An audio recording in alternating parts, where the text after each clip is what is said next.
حضرت علی بن ابی طالب کرم اللہ وجہہ خلفائے راشدین میں سے چوتھے خلیفہ راشد اور ان 10 خوش نصیب صحابہ رضی اللہ عنہم میں سے ہیں جن کو دنیا ہی میں جنت کی خوشخبری سنائی گئی۔ آپ رضی اللہ تعالیٰ عنہ کا نام اور کنیت ابو تراب علی بن ابی طالب ہے۔ آپ رسول اللہ صلی اللہ علیہ وآلہ وسلم کے سب سے قریب تھے۔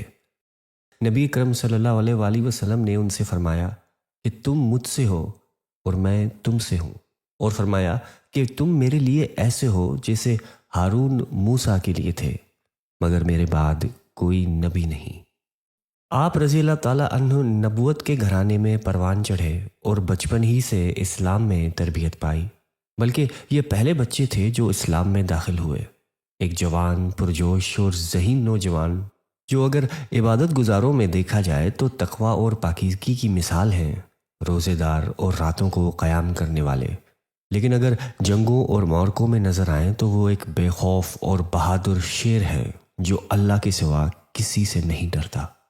انہوں نے اللہ کی راہ میں اپنا سب کچھ بس اس لیے قربان کر دیا تاکہ اللہ کا کلمہ بلند ہو، توحید کا پیغام پھیلے اور دین اسلام سب پر غالب آ جائے۔ اگر انہیں اہل علم کے درمیان دیکھا جائے تو وہ علم کا ایسا سمندر ہے جس کی کوئی حد نہیں ہے۔ یہ رسول اللہ صلی اللہ علیہ وآلہ وسلم کے چچا زاد بھائی اور ان کی سب سے محبوب بیٹی کے شوہر اور جنت کے نوجوانوں کے سردار حضرت حسن اور حضرت حسین رضی اللہ تعالیٰ عنہ کے والد گرامی ہیں۔ ناظرین کرام، حضرت علی رضی اللہ تعالیٰ عنہ کی زندگی کی مکمل کہانی ان کی پیدائش سے لے کر ان کی شہادت تک آپ کے سامنے آج پیش کر دی جائے۔ رہنے والے رسول اللہ صلی اللہ علیہ وآلہ وسلم کے چچا زاد بھائی تھے۔ جب آپ کی عمر تقریباً 6 سال تھی تو رسول اللہ صلی اللہ علیہ وآلہ وسلم نے آپ کی کفالت اپنے چچا حضرت ابو طالب کے بوجھ کو ہلکا کرنے کی نیت سے سنبھال لی۔ یہ دور قریش کے لیے سخت خشک سالی اور قحط کا تھا جس نے غربت اور بھوک کو جنم دیا۔ حضرت علی رضی اللہ تعالیٰ عنہ کبھی بھی کسی بت کے سامنے سجدہ ریز نہیں ہوئے، حتیٰ کہ اسلام سے پہلے بھی نہیں۔ اس کی وجہ یہ تھی کہ آپ نبی اکرم صلی اللہ علیہ وآلہ وسلم کے گھر میں پلے بڑھے اور انہی سے ادب و اخلاق اور تعلیم حاصل کی۔ رسول اللہ صلی اللہ علیہ وآلہ وسلم کے ساتھ آپ کی قربت بے حد تھی اور آپ نے اپنی پوری زندگی نبی اکرم صلی اللہ علیہ وآلہ وسلم کے ساتھ گزاری۔ حضرت علی رضی اللہ تعالیٰ عنہ اسلام قبول کرنے والوں میں اولین تھے۔ آپ علیہ السلام کے دل میں آپ کا مقام نہایت بلند تھا۔ آپ نبی اکرم صلی اللہ علیہ وآلہ وسلم کے سب سے قریب، محبوب، پاکیزہ اور پسندیدہ افراد میں شامل تھے۔ آپ علیہ السلام حضرت علی رضی اللہ تعالیٰ عنہ پر نہایت بھروسہ کیا اور انہیں اہم ترین معاملات میں اپنی امانت داری کے لیے چنا، یہاں تک کہ آپ علیہ السلام نے قرآن کریم کی کتابت جیسی عظیم ذمہ داری بھی حضرت علی رضی اللہ تعالیٰ عنہ کو سونپی۔ وہ آپ علیہ السلام کے کاتبین وحی میں شامل تھے۔ حضرت علی بچپن سے ہی اپنی شجاعت اور بہادری کے لیے مشہور تھے۔ ان کی رسول اللہ صلی اللہ علیہ وآلہ وسلم سے بے حد محبت اور وفاداری نے انہیں اسلام کے دفاع کا عظیم اعزاز بخشا۔ وہ بچپن، جوانی اور بڑھاپے میں بھی دین اسلام کی حمایت میں ہمیشہ پیش و پیش رہے۔ حضرت علی رضی اللہ تعالیٰ عنہ نے آپ علیہ السلام کی حفاظت کے لیے اپنی جان کی بازی لگا دی تھی۔ جب قریش کے سرداروں نے آپ علیہ السلام کو قتل کرنے کا منصوبہ بنایا تو ہر قبیلے کے ایک نوجوان کو چنا گیا تاکہ وہ آپ علیہ السلام کے گھر کا محاصرہ کرے اور سب مل کر ایک ساتھ حملہ کرے تاکہ قتل کی ذمہ داری کسی ایک قبیلے پر نہ پڑے۔ اس نازک موقع پر اللہ تعالیٰ نے وحی کے ذریعے آپ علیہ السلام کو کفار کی اس سازش سے آگاہ کیا۔ آپ علیہ السلام نے حضرت علی سے فرمایا کہ ان کے بستر میں سو جائیں تاکہ کفار کو یہ گمان ہو کہ آپ علیہ السلام ابھی گھر میں ہی ہیں۔ حضرت علی نے بلا تردد اس خطرناک کام کے لیے اپنی آمادگی ظاہر کی اور آپ علیہ السلام کے بستر میں سو گئے۔ یہ ایک بے مثال قربانی تھی جس میں حضرت علی نے اپنی جان کی پرواہ کیے بغیر آپ علیہ السلام کی حفاظت کی اور اسلام کے لیے ایک عظیم مثال قائم کی۔ آپ علیہ السلام نے فرمایا کہ آپ اس بستر پہ لیٹ جائیں اور ان کی چادر اوڑھ لیں تاکہ کفار یہ سمجھیں کہ آپ علیہ السلام ابھی گھر میں موجود ہیں۔ یہ حکمت عملی اس لیے اختیار کی گئی تاکہ آپ علیہ السلام بخیر و عافیت مدینہ منورہ کی طرف ہجرت کر سکے اور کفار کا ناپاک منصوبہ ناکام ہو جائے۔ اس واقعے کی تفصیل کے لیے آپ ہمارے چینل پر موجود سیرت نبوی صلی اللہ علیہ وآلہ وسلم کی پوری سیرت کا معائنہ کر سکتے ہیں۔ حضرت علی رضی اللہ تعالیٰ عنہ نے اس خطرناک ذمہ داری کو قبول کرتے ہوئے اپنی جان کو خطرے میں ڈال دیا۔ وہ اسلام کے پہلے فدائی بنے جنہوں نے اپنی جان رسول اللہ صلی اللہ علیہ وآلہ وسلم کے لیے پیش کر دی۔ اللہ تعالیٰ نے نبی اکرم صلی اللہ علیہ وآلہ وسلم کی حفاظت فرمائی اور کفار کا منصوبہ ناکام ہو گیا، جیسا کہ قرآن مجید میں ذکر ہے کہ اللہ تمہیں لوگوں سے محفوظ رکھے گا۔ آپ علیہ السلام نے حضرت علی کو یقین دلایا کہ کفار کا کوئی نقصان انہیں نہیں پہنچے گا، اور ایسا ہی ہوا۔ کفار جنہوں نے آپ علیہ السلام کو قتل کرنے کا منصوبہ بنایا تھا، حضرت علی کو دیکھ کر دھوکہ کھا گئے۔ حضرت علی رضی اللہ تعالیٰ عنہ اپنی بے مثال شجاعت، طاقت اور جنگی مہارت کے لیے مشہور تھے۔ یہ خصوصیات آپ علیہ السلام کے ساتھ مختلف غزوات میں واضح طور پہ نظر آئیں۔ غزوہ خندق میں حضرت علی رضی اللہ تعالیٰ عنہ نے اپنی غیر معمولی جنگی مہارت کا مظاہرہ کیا۔ اس جنگ میں قریش کے مشہور اور خطرناک جنگجو عمر بن عبدود نے مسلمانوں کو چیلنج دیا۔ کوئی بھی اس کے خلاف لڑنے کی ہمت نہیں کر رہا تھا۔ حضرت علی رضی اللہ تعالیٰ عنہ نے اس چیلنج کو قبول کیا۔ انہوں نے نہایتی بہادری اور مہارت سے عمر بن عبدود کو قتل کیا اور مسلمانوں کو ایک بڑی فتح سے ہمکنار کیا۔ حضرت علی رضی اللہ تعالیٰ عنہ آپ علیہ السلام کے تمام اہم مورکوں میں شامل تھے اور اپنی شجاعت کے باعث ہمیشہ نمایاں رہے۔ وہ ان 3 بہادر مسلمانوں میں شامل تھے جنہوں نے ابتدائی غزوات میں کفار کے خلاف میدان میں قدم رکھا اور اسلام کی عظمت کے لیے ناقابل فراموش قربانیاں دیں۔ غزوہ احد کے دوران حضرت مصعب بن عمیر رضی اللہ تعالیٰ عنہ کی شہادت کے بعد نبی اکرم صلی اللہ علیہ وآلہ وسلم نے علم اسلام حضرت علی رضی اللہ تعالیٰ عنہ کو سونپ دیا۔ یہ ایک اہم ذمہ داری تھی جو علی رضی اللہ تعالیٰ عنہ کے نبی کریم صلی اللہ علیہ وآلہ وسلم کے نزدیک اعلیٰ مقام اور ان کی اعتماد کی گواہی دیتی ہے۔ غزوہ خیبر میں حضرت علی کا کردار اسلام کی جنگی تاریخ میں ایک روشن باب ہے۔ آپ علیہ السلام نے خیبر کی جنگ کے دوران یہ اعلان فرمایا کہ کل میں جھنڈا ایک ایسے شخص کو دوں گا جس کے ذریعے اللہ فتح عطا فرمائے گا۔ وہ اللہ اور اس کے رسول سے محبت کرتا ہے اور اللہ اور اس کا رسول اس سے محبت کرتے ہیں۔ یہ اعزاز حضرت علی رضی اللہ تعالیٰ عنہ کو ملا۔ انہوں نے مرہب جو خیبر کے مشہور جنگجو اور اپنی قوم کے لیے بہادری کی مثال تھا، حضرت علی رضی اللہ تعالیٰ عنہ نے مرہب کو ایک ہی وار میں قتل کر دیا اور خیبر کے قلعے پر قبضہ حاصل کر دیا۔ حضرت علی رضی اللہ تعالیٰ عنہ کی ایک اور شجاعانہ کارکردگی خیبر کے قلعے کا دروازہ اٹھانا تھا، جو اتنا بھاری تھا کہ 40 آدمی بھی اسے ہلانے سے قاصر تھے۔ حضرت علی رضی اللہ تعالیٰ عنہ نے تنہا اس دروازے کو اپنی طاقت سے اکھاڑ دیا، جس سے ان کی غیر معمولی قوت ظاہر ہوتی ہے۔ رسول اللہ صلی اللہ علیہ وآلہ وسلم نے حضرت علی رضی اللہ تعالیٰ عنہ کو اپنی سب سے محبوب بیٹی حضرت فاطمہ الزہرا رضی اللہ عنہا کے نکاح میں دیا۔ یہ شادی اسلام کی تاریخ میں ایک مقدس اور عظیم اتحاد کی طور پہ یاد کی جاتی ہے۔ اس مبارک رشتے سے اسلام کے 2 عظیم فرزند حضرت حسن اور حضرت حسین رضی اللہ عنہما پیدا ہوئے، جنہیں نبی کرم صلی اللہ علیہ وآلہ وسلم نے جنت کے نوجوانوں کے سردار قرار دیا۔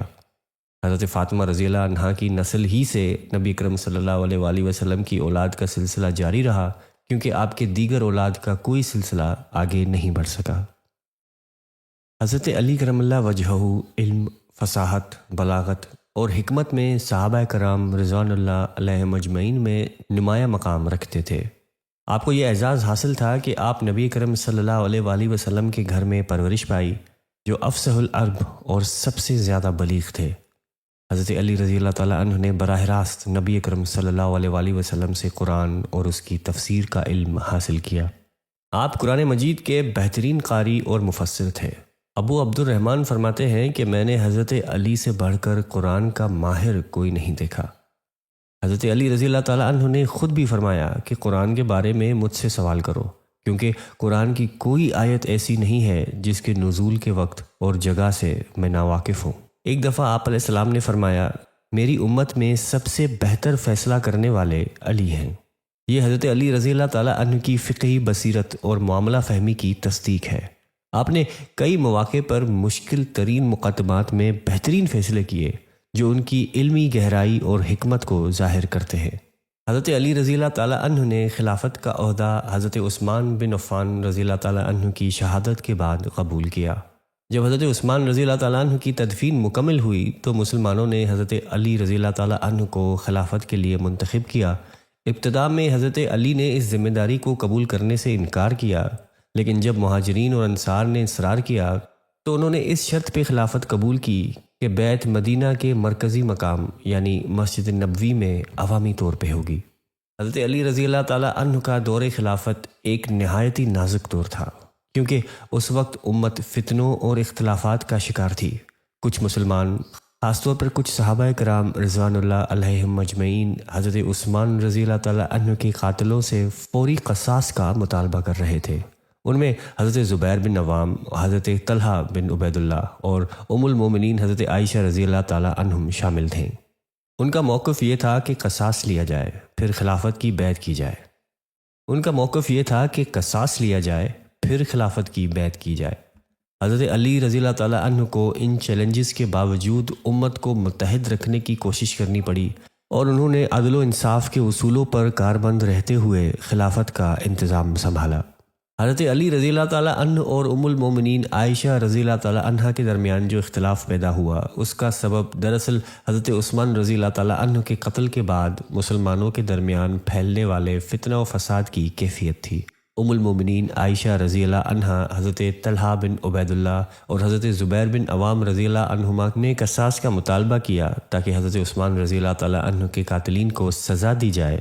دوسری طرف حضرت علی رضی اللہ تعالیٰ عنہ کا موقف یہ تھا کہ پہلے خلافت کے امور کو مستحکم کیا جائے اور اس کے بعد قصاص لیا جائے، کیونکہ قاتلین عثمان کو سزا دینا آسان نہیں تھا، کیونکہ ان کے پیچھے طاقتور قبائل اور گروہ تھے جو انہیں تحفظ فراہم کر رہے تھے۔ حضرت معاویہ بن ابی سفیان رضی اللہ تعالیٰ عنہ، جو اس وقت شام کے گورنر تھے، انہوں نے بھی حضرت عثمان رضی اللہ تعالیٰ عنہ کے قتل کا بدلہ لینے کا مطالبہ کیا، اور اسی وجہ سے حضرت علی رضی اللہ تعالیٰ عنہ کی بیعت کو مؤخر کر دیا۔ یہ ایک عام غلط فہمی ہے کہ حضرت معاویہ رضی اللہ تعالیٰ عنہ نے خلافت کا دعویٰ کیا، حالانکہ ان کا مقصد صرف یہ تھا کہ قاتلین حضرت عثمان رضی اللہ تعالیٰ عنہ کو انصاف کے کٹہرے میں لایا جائے۔ آپ حضرت علی رضی اللہ تعالیٰ عنہ کے فضل و مقام سے بخوبی واقف تھے اور ان کا احترام کرتے تھے، تاہم ان اختلافات نے منافقین کو موقع فراہم کیا کہ وہ مسلمانوں کے درمیان اختلافات کو ہوا دے کر فتنے کی آگ بھڑکائیں۔ وہ منافقین جو حضرت عثمان رضی اللہ تعالیٰ عنہ کے قتل میں بھی ملوث تھے، انہوں نے اس صورتحال کو اپنے مقاصد کے لیے استعمال کیا۔ ان کا مقصد یہ تھا کہ مسلمانوں کے درمیان صلح نہ ہو اور حضرت علی رضی اللہ تعالیٰ عنہ کو قاتلین عثمان کے خلاف کارروائی کرنے کا موقع نہ ملے، اس لیے انہوں نے اختلافات کو ہوا دی اور دونوں فریقوں کے درمیان بدگمانیاں پیدا کر دیں۔ یہ فتنہ آخر کار جنگ جمل کی صورت میں سامنے آیا۔ یہ ایک بدقسمت واقعہ تھا جس میں دونوں جانب صحابہ کرام رضوان اللہ علیہ مجمعین شامل تھے۔ ام المومنین عائشہ رضی اللہ تعالیٰ عنہا، حضرت طلحہ اور حضرت زبیر رضی اللہ تعالیٰ عنہما ایک جانب تھے، جبکہ دوسری جانب حضرت علی رضی اللہ تعالیٰ عنہ تھے۔ ان دونوں فریقوں کا مقصد اسلام کی بھلائی اور مسلمانوں کے اتحاد کی خواہش تھی، لیکن منافقین کی سازشوں نے انہیں آمنے سامنے کھڑا کر دیا تھا۔ جنگ جمل میں حضرت علی رضی اللہ تعالیٰ عنہ کو فتح حاصل ہوئی، لیکن یہ فتح کسی خوشی کا سبب نہیں تھی، کیونکہ اس جنگ میں مسلمانوں کا خون بہا اور صحابہ کرام کے درمیان اختلافات گہرے ہو گئے۔ جنگ کے بعد حضرت علی رضی اللہ تعالیٰ عنہ ام المومنین عائشہ رضی اللہ تعالیٰ عنہ کو نہایتی عزت اور احترام کے ساتھ مدینہ واپس بھیجا اور ان کی شان و مقام کا خاص خیال رکھا۔ جنگ جمل کے بعد منافقین نے ایک اور بڑی جنگ کی آگ بھڑکائی جو جنگ صفین کے نام سے مشہور ہے۔ یہ جنگ حضرت علی رضی اللہ تعالیٰ عنہ اور حضرت معاویہ رضی اللہ تعالیٰ عنہ کے درمیان ہوئی۔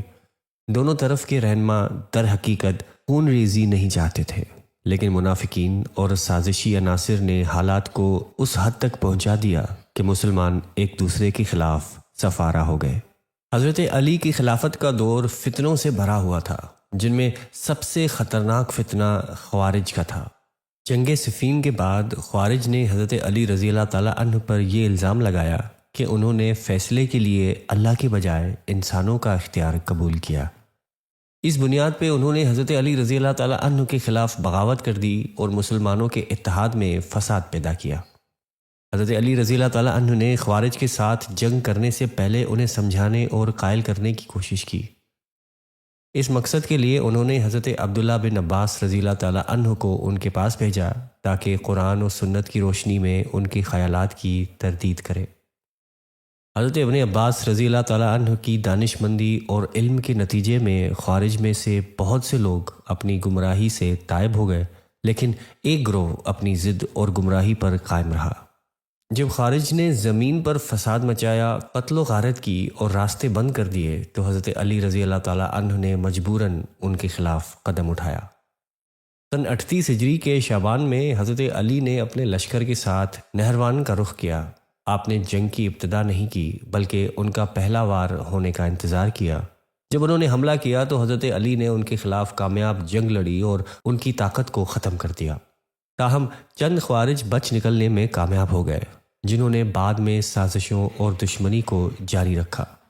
بچ جانے والے خوارج میں 3 افراد ایسے تھے جن کے دلوں میں حضرت علی، حضرت معاویہ اور حضرت عمر بن عاص کے لیے بغض بھرا ہوا تھا، اور انہوں نے ان تینوں کو قتل کرنے کا منصوبہ بنایا۔ حضرت علی رضی اللہ تعالیٰ عنہ کے قتل کی ذمہ داری عبد الرحمن بن ملجم، ایک خبیث خارجی نے لی۔ رمضان المبارک 40 ہجری میں عبد الرحمن بن ملجم کوفہ پہنچا اور حضرت علی رضی اللہ تعالیٰ عنہ پر حملہ کرنے کے لیے موقع کا انتظار کرنے لگا۔ فجر کی نماز کے وقت جب حضرت علی رضی اللہ تعالیٰ عنہ مسجد میں نماز کے لیے نکلے اور لوگوں کو نماز کی دعوت دے رہے تھے، عبد الرحمن بن ملجم نے ان پر حملہ کیا۔ اس نے زہر آلود تلوار سے حضرت علی رضی اللہ تعالیٰ عنہ کے سر پہ وار کیا، جس سے آپ شدید زخمی ہو گئے۔ حضرت علی رضی اللہ تعالیٰ عنہ نے حملے کے بعد 2 دن تک زندگی پائی۔ آپ کی روح 21 رمضان المبارک اتوار کی رات 40 ہجری میں اپنے خالق حقیقی سے جا ملی۔ آپ کی عمر تقریباً 63 سال تھی۔ آپ کو کوفے میں دارالامارہ کے قریب دفن کر دیا گیا۔ ہم اللہ تعالیٰ سے دعا کرتے ہیں کہ وہ حضرت علی رضی اللہ تعالیٰ عنہ پر اپنی بے پایہ رحمت نازل فرمائے، ان کے درجات بلند فرمائے، اور ہمیں بھی صحابہ کرام رضوان اللہ علیہم اجمعین کے نقش قدم پہ چلنے کی توفیق عطا فرمائے۔